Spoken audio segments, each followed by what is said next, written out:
اچھا، آپ کی جمہوری جماعت ہے تو پھر جمہوریت سے آپ کیوں بھاگ گئے 2008 کے الیکشن میں؟ اچھا نہ ہوتا کہ آپ کنٹیسٹ کرتے، اصل میں الیکشن جی بوائیکاٹ نہ کرتے، پی ایم ایل این جو فرینڈلی اپوزیشن بن کے بیٹھی ہے، آپ آتے پارلیمنٹ میں اور اپنا زیادہ بہتر طریقے سے کردار ادا کرتے؟ ہم پرویز مشرف کے الیکشن کو غیر آئینی، غیر دستوری سمجھتے تھے. ہم ان کو اس یعنی قابل نہیں سمجھتے تھے کہ وہ پریزیڈنٹ منتخب ہوں، اور ہم نے استعفیٰ دے دیا تھا. اس کی وجہ سے پارلیمنٹ سے نکل آئے تھے. وہی پرویز مشرف 2002 کے الیکشنز بھی تو پرویز مشرف کے اس ایل ایف اے کے تحت ہی کرائے گئے وہ تھے. تمام جماعتوں نے یہ کہا تھا کہ آپس میں مل جل کر کہ اس پرویز مشرف کے مارشل لاء کو الیکشن میں حصہ لے کر ہم ختم کر سکتے تو ہیں. اس میں بھی ساری جماعتیں آئی تھیں اس میں 2008 نہیں، اس میں یہ صورت اس میں یہ تھی کہ ہم نکل آئے تھے اس سے. ہم نے استعفیٰ دے دیا تھا. اسی شخص کی موجودگی میں دوبارہ کیسے اس پارلیمنٹ میں چلے جائیں؟ آپ پرویز مشرف کے حوالے سے کہتے ہیں کہ اس کی حکومت کوئی حکومت نہیں تھی. آپ کہتے ہیں کہ اس کے کرائے گئے الیکشن کو ہم غیر آئینی مانتے تھے، دستوری نہیں مانتے تھے. پرویز مشرف کی طرف سے لائی گئی 17ویں ترمیم پاس تو آپ ہی نے کرائی تھی. 2004 سے پہلے اس نے پوری دنیا کے سامنے کہا تھا کہ میں وردی اتار دوں گا اور میں چیف آف آرمی سٹاف نہیں رہوں گا. اس کے بدلے میں وہ تسلیم کی گئی تھی، اور اگر وہ اس وقت اتار دیتا تو اس وقت ختم ہو جاتا، جس تک بعد میں ختم ہوا ہے اسی وقت ختم ہو جاتا اس کا. تو ابھی اگر 17ویں ترمیم کو ختم کرنے کی بات کر رہے ہیں تو اس پہ آپ کا ذاتی سٹینس کیا ہے؟ کس پر؟ یہ جو آپ نے پاس کروائی تھی 17ویں ترمیم، اس کو ختم کرنے کی اب جو بات ہو رہی ہے. 17ویں ترمیم کی تو ہم کتنی مدت سے کہہ رہے ہیں کہ اس میں کیا رکاوٹ کیا ہے. کتنی مدت سے اب پیپل پارٹی اور مسلم لیگ نون دونوں نے میثاق جمہوریت پر دستخط کیے ہیں. ہم تو کہتے ہیں نہیں، فوری طور پر ختم کر دی جائے. صحیح.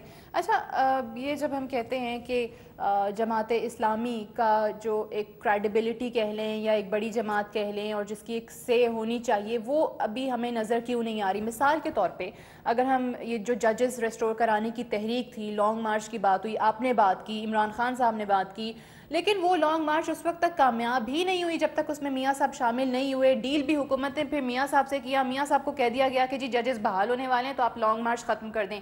وہ ایک پارٹی سنگل آؤٹ ہو گئی، آپ باقی ساری جماعتیں سائڈ پہ رہ گئیں. اصل میں بات جو ملی بھگت ہوتی ہے جی، اس کے نتیجے میں آپس میں کوئی گیو اینڈ ٹیک ہو جاتا ہے. جو لوگوں کی کا مطالبہ ہے، یہ کوئی پیپلز پارٹی اور پی ایم ایل این کی ملی بھگت ہوئی تھی؟ جو اندر سے لوگ آپس میں مل جاتے ہیں جی. لیکن جو ہماری جو تحریک ہوتی ہے وہ تو عوام کے لیے ہوتی ہے، وہ بالکل صاف ہوتی ہے. اس میں کوئی اندر خانے کوئی دوسری چیز نہیں ہوتی. یعنی بعد میں پی ایم ایل این نے جو ہے وہ پیپلز پارٹی کے ساتھ کوئی باتیں طے ہو گئی ہوں گی، ملی بھگت جس کو آپ قرار دے رہے ہیں؟ ہو سکتا ہے جی، ہو سکتا ہے جی. اچھا، ابھی جب ہم این آر او زدگان کی بات کرتے ہیں، جو این آر او کی فہرست میں جن وزراء کے نام ہیں، ان کے لیے پیپلز پارٹی نے تو اپنی سینٹرل ایگزیکٹو کمیٹی کی میٹنگ میں ڈیسائیڈ کر لیا کہ وہ جائیں گے کورٹس میں، کلیئر ہوں گے وہاں سے، لیکن استعفے نہیں دیں گے. تو مورل گراؤنڈ پہ آپ کو کیا لگتا ہے، جس طرح پی ایم ایل این بھی ان کے استعفوں کی بات کر رہی ہے، زرداری صاحب کے استعفے کی بھی بات ہوتی ہے کہ ٹھیک ہے انہیں امیونٹی حاصل ہے لیکن وہ ریزائن کر دیں، تھوڑا سا مطلب ہائی مورل گراؤنڈ اپنا کریں، تو واقعی میں ان لوگوں کو چھوڑ دینے چاہیے یہ عہدے؟ ویسے جی اصولی طور پر تو کسی اور ملک میں ہوتا جس میں جمہوری نارمز ہوتے تو چھوڑ دیتے، لیکن یہاں ٹھیک ہے اگر وہ عدالتیں ان کو صاف کر دے اور عدالتوں سے وہ اپنے کیسز صاف کر دے تو ٹھیک ہے. یعنی ان کے اب ریزگنیشن کی اتنی ایسد ضرورت نہیں ہے، بس عدالتوں کا سامنا ضرور کریں. عدالتوں کا سامنا کریں اور عدالتیں 10 سال تک وہ ٹالتے نہ رہیں، عدالتیں واقعی فیصلہ کریں.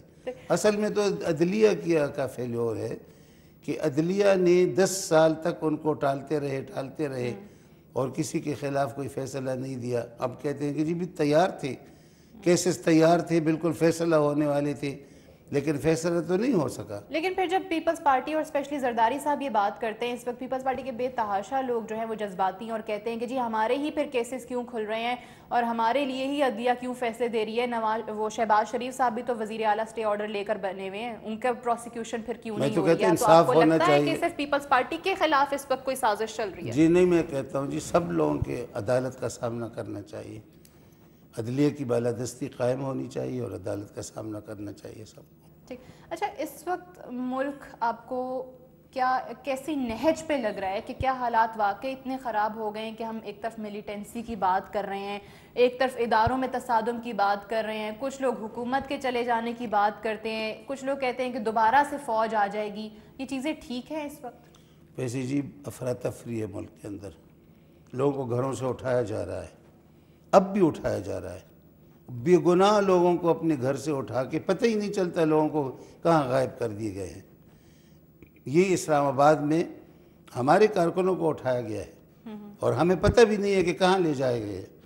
یہ کسی بھی ملک میں نہیں ہوتا. یہ غیر انسانی ہے کہ آپ بغیر کسی اس کے ورثاء کو بتائے ہوئے کسی کے نوجوان کو اٹھا کے لے جائیں اور ان کو پتہ بھی نہ ہو کہ کہاں لے گئے.